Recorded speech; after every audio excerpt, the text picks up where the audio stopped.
Hi, everyone. Welcome to today's Wednesday encouragement. Hope all of you moms had a great Mother's Day. This coming Sunday, May 15th, we're going to have a congregation meeting after the worship service to talk about some exciting new things we want to do in the coming months. And so we're going to meet on May 15th, right after the worship service, to discuss those things. And then the next Sunday, May 22nd, we're going to have a fellowship lunch. It's going to be right after the worship service in the Family Life Center. All the food will be taken care of. We just want you to come and worship with us and stick around and enjoy lunch with us afterward. And that's Sunday, May 22nd. Well, today I want to share some encouraging news.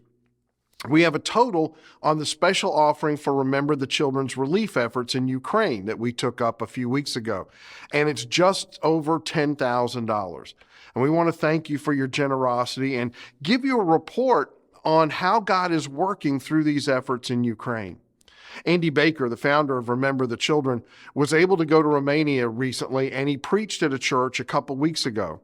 After the service, he said they had a fellowship lunch, and a young lady named Lisa came over and introduced herself and told Andy her story. Andy writes this. He says, she related how she was in Kiev in a bunker with bombs exploding all around her, knowing that she was at the end of her life. She had an understanding of God, but had never really pursued a relationship with him or had sought to fully know Jesus as her Savior. She said in those moments of fear, she simply cried out to God to save her, and he did. The bombs eventually stopped, and she made her way on a train to another city where refugees are sent to different areas, and she was sent to Romania instead of Poland, even though she speaks Polish. She said she just prayed on the train ride that God would protect her and place her with Christians, and he did. He brought her to a family that attends one of the churches connected to Remember the Children.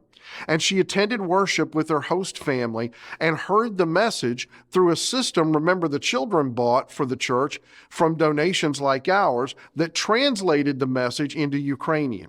In fact, 30 to 40 refugees hear the gospel each week through that system. And Andy went on to say this.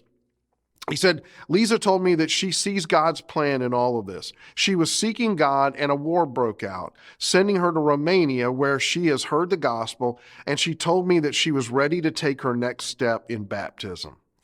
God told the Israelites in Jeremiah 29, you'll find me when you seek me with all your heart. Jesus put it this way to us in Matthew 7. He said, ask and it will be given to you. Seek and you will find. Knock and the door will be open for you. For everyone who asks receives, and the one who seeks finds, and the one who knocks, the door will be open. Lisa cried out to God, and he helped her find him, even in the midst of chaotic circumstances in her life. I can't tell you how excited I am when I hear how God is working through the gifts of people here in the United States to affect the eternal destinies of people around the world. It's a reminder that God can work in any circumstances, even tragic situations such as the attacks on Ukraine, to change people's lives for the better. Lisa was driven from her homeland by a devastating war, but God brought her to a place where she would be shown the love of Christ and introduced to the gospel, and she responded. And that's why we give. That's why we invest in God's kingdom, because it pays eternal dividends.